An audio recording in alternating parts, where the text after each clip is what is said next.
Hey everyone, I'm Scott Cunningham, aka Scottsy Business, and today we're going to be talking about free speech, blockchain integration, decentralization, moderation, all that in together into one video, because there's something that I'm starting to see more of, or, I have seen it, but there wasn't a lot of cases of it, so I didn't bother dedicating a full video to it. But I think now is the time to actually do this, where I'm going to go through a couple different examples and show you why just because a platform uses the blockchain doesn't mean it's decentralized. And just because a platform might champion the idea of free speech in their marketing doesn't actually mean that they actually believe that or do that in practice with their moderation, etc. Because we all know that a lot of the legacy platforms like Twitter and Facebook, for example, and YouTube have been censoring and just getting much, much worse over the past several years. And it just continues to get worse. So what a lot of these new alternative platforms come in and do is they have this narrative that they market where they're censorship free. They uphold free speech, lots and lots of things, but most of this is just marketing jargon. And I wanted to first bring this problem to light so that people don't always just intrinsically assume that if it's blockchain, it's decentralized, or that because they say they support free speech, that they actually do that. And with that, I want to go through a couple different examples that I've seen lately and explain, why they're not actually doing what they claim to do, or what you would assume they would be doing based on their marketing, etc. And just kind of keeping you guys aware that this is out there, and that's why I do all these reviews and test all these platforms. And people will sometimes say, well, why do you use a platform if you don't like it? Well, because I still want to know what's out there, what to avoid, what to look for, red flags, all that stuff, because this is what I do. So with that being said, let's jump into a couple different examples here. So the first example I wanted to touch on is CosTv or COS or ContentOS, whatever way you want to say it.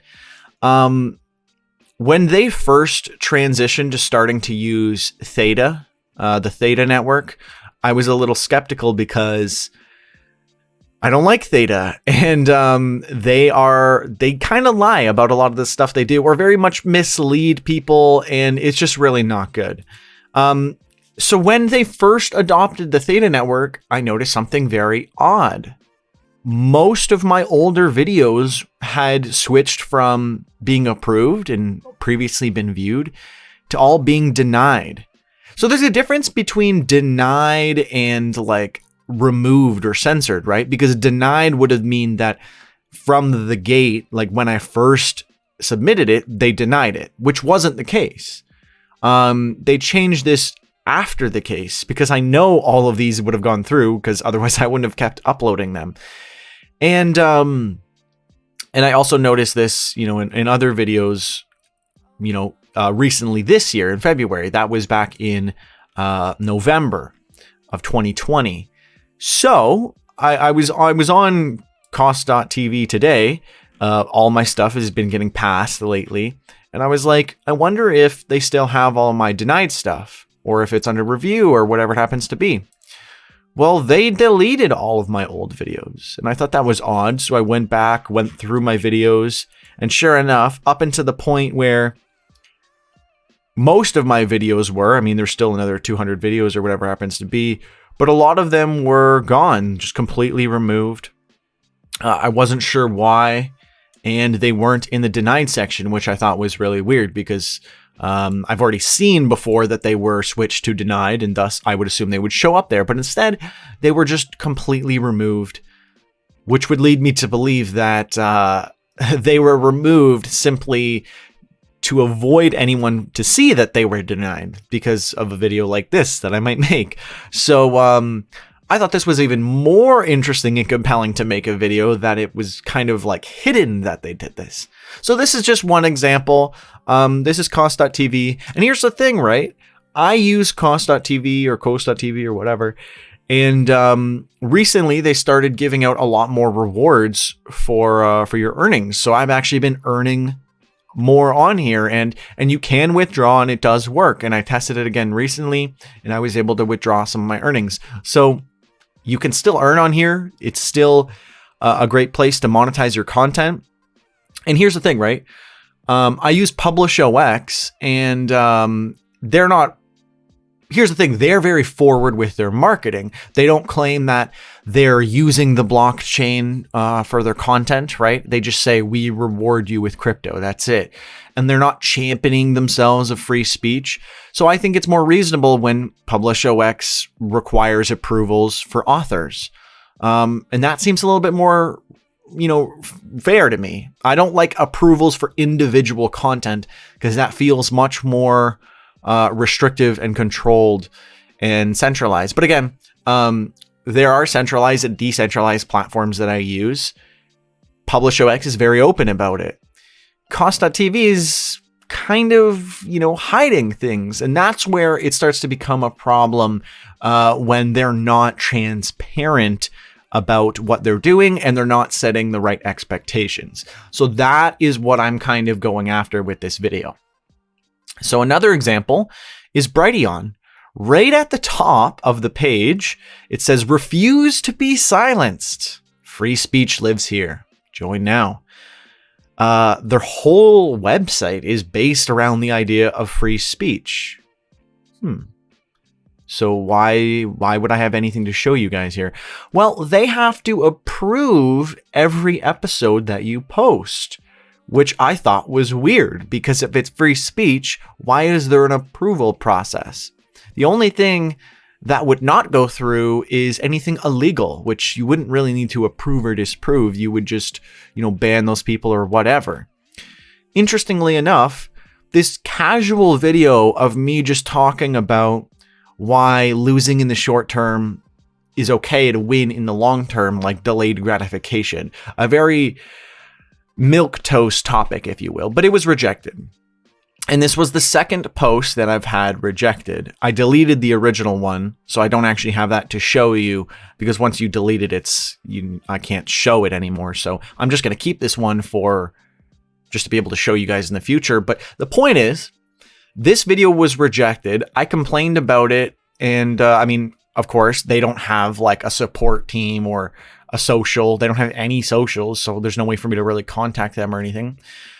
Some, random user did answer what I posted, and they said that they claimed that they were close to the team. And what they said was, this platform is for people who have been censored on other platforms, and they come here as a place to get away from that. And then they said, well, because that video that you were talking about was a financial video and it is on YouTube, it doesn't need to be here because your free speech isn't being, prevented, and thus this isn't a needed solution. But that's very ironic because it is allowed on YouTube and it's not allowed on here, the free speech platform.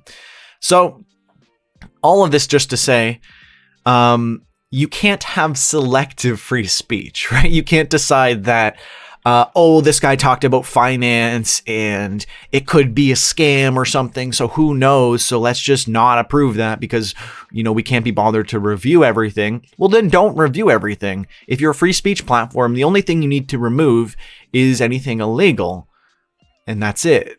Otherwise, you're not a free speech platform. Why am I drilling on about this platform? Well, it's because a lot of platforms, as I mentioned at the beginning, have this, we are a free speech platform. We support your free speech. Come here as like a haven to get away from all the censorship. But they're fine to just do the exact same stuff. This is the problem. Unless there's a way that they're prevented from doing this, they easily can. And if they can, they probably will. So you need a platform that prevents it from being possible. That is where blockchain comes in, right? Platforms that actually use the blockchain basically make this impossible because they're actually using the blockchain and enabling a lot of decentralization for the platform. platforms like this, which are just pro-free speech, everything should be pro-free speech. Like, you shouldn't even need to say that. It almost makes me more skeptical when they're trying to use it as like an advertising marketing gimmick, and then clearly they don't actually support free speech and uphold that. So blockchain is where you actually solve a lot of these things. And I've already covered all the amazing blockchain platforms that ensure that you're not going to be censored and all these different things, or at least highly censorship resistant, but almost nothing is censorship free. Some of the best examples at the top of my mind are the likes of Hive and Library or Odyssey, kind of the same thing. But those are some really good examples of fully decentralized platforms that work really well and prevent a lot of this stuff by design. But again, nothing is perfect. And even a decentralized blockchain platform that was built like that by design can be sort of like ruined if certain things happen, right? This is most obvious with Steem or Steemit, because now they're almost synonymous. I mean, they're really not, because Steemit is an interface for Steem, but because they have such a large stake, combined with the help of Binance, Poloniex, I believe, and Huobi, I believe it was those three. I've already covered all this information in the past, so if you want a really in-depth analysis of all this and covering it as it was happening, I've done 4 videos and written a lot about this situation. But again, the very quick version is just that there was a bunch of stuff that happened with Steem, and it was essentially centralized by Justin Sun and the help of a bunch of exchanges. And they were able to take people's funds, do tons of different things that you would never, ever expect to see on a centralized platform. And it scared everyone off, and they've moved to a new platform called Hive, which is almost the exact same thing, just fixing some of those issues that Justin Sun basically caused. But again, you can see all that in these videos, and you can find everything in the links included. I don't want to spend too much time re-going over all this, because nothing has really changed except for the platform losing a lot of its engagement and user base. For me, it's very dismal right now. I don't pay it very much mind, but I still pay. I mean, I still put the same amount of effort as I do to everything else, but it just doesn't have the lifeblood that it used to have. So Bitclout, everyone thinks is like this decentralized Twitter essentially, but Bitclout only has, one node, and they just have this website, and there's no white paper. There's nothing. I know other people can make interfaces. Sure. But other people aren't running nodes. We've seen accounts deleted because of cease and desist letters and stuff. So we know that they have the ability to do these things. So it's definitely not as decentralized as they might make you believe, or maybe what the marketing leads you to believe. Maybe it's not so much them being super dishonest, but not providing the information definitely helps them. Lack of transparency, I would say. Somee, they have their new platform, sure.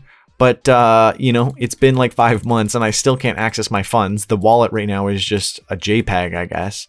And I've covered all this in the video before of the issues that I saw. Not really changed. I mean, all they really said was like, oh, the traffic is different now because it was like 5 months later. And it's like, yeah, I'm sure the traffic in your site has changed in the past 5 months, but they focused almost only on that, and they ignored all the really important claims that I was going after, which was like paying way more for the funds and all these different things, not being able to access funds, again, which I haven't been able to for over 5 months. So how decentralized really is this? Now they're integrating it apparently with Hive, and they're doing all these different amazing things supposedly. But they've done so many centralized things in the past for so long that it just, I'll be very surprised if it all works out for the best. But we'll see. And I would love to see that work out, because I had funds and I'll probably profit if it works out. So I'd love to see it work out, but I just don't expect it to. Uptrennd is another example. It was supposed to be fairly decentralized and like, you could earn money and but then the chain essentially just got shut down and taken over by Throttle, and they just stopped working on the project and shut down the platform. So how decentralized is that if, they just decide to stop working on it and it all gets shut down and just given to another company? So, you've got to consider these things. Not all these platforms are just as decentralized as you assume just because it says blockchain or just because they support free speech. I almost forgot Theta, actually. Theta hasn't changed very much since I did my review a long time ago, except they did lose Samsung VR as a partner, replaced by World Poker Tour. But everything else, nothing has really changed. As you can see in their FAQ, this is still the same. It was updated 3 months ago. You cannot withdraw your T-Fuel out of Theta, and your deposits are non-refundable. So do not forget that. Do not forget that when you think you're earning T-Fuel on Theta as well. And I'm pretty sure only partners can get their money out. I think affiliates might be, but there's still so many restrictions that it's laughable, honestly. So just wanted to make sure I included that as well, because Theta is a classic for this. There's so many examples of new platforms that come out and people think that they're going to be like, censorship free, and it's like this great solution. Finally, I could go from YouTube to this new amazing solution. Most of them are not what they appear to be or what you think they are, what they've marketed as. There are a few out there that are doing the correct things, and those that are doing the correct things get so much scrutiny. Library is probably the best project out there, and they've got this big, lawsuit with the SEC. So there's all this stuff going on. This video, again, is really just to serve that, to let you guys know, not everything is as it seems. And, you might come across a new platform and think, oh, this is so amazing. This is so amazing. Make sure you dig a little deeper, right? Go through their FAQ, read their terms. Make sure it's not just that they say, we are pro-free speech and we like to be pro-free speech. No, make sure that they've enabled policy terms that either, protect you, or they're or even better, they're using the blockchain and have designed it so that they cannot, censor you or ban you, or they have community moderation like Hive does. Lots and lots of different solutions to this, best enabled by blockchain, or in a way that it doesn't come down to the bias of a person. Because if you enable it to happen, it's probably going to happen. And it's as simple as that. Even just from like a security standpoint, right? Like what we saw like several months ago when a bunch of Twitter accounts got hacked, it was just because one person had this super user access to everything, and they just got socially engineered and tricked into giving all this access away. So even if you're not meaning to do it, just having the ability to do it is what causes the problems. That's my 2 cents on that.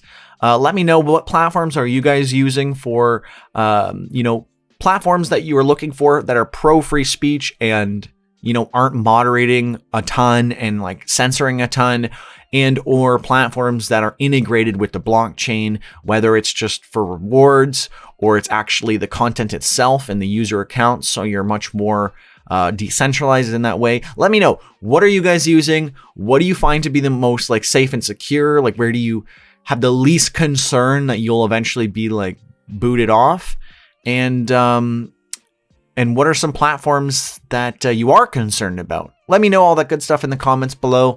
And since you did watch to the very end, I'd really appreciate it if you could give this video a like, subscribe if you haven't already, and comment number 1 ham in the comments below, so that way I know you watched the video all the way to the very end. Anyways, thank you so much for watching. I'm Scott Cunningham, aka Scottsy Business, signing off. Cheers.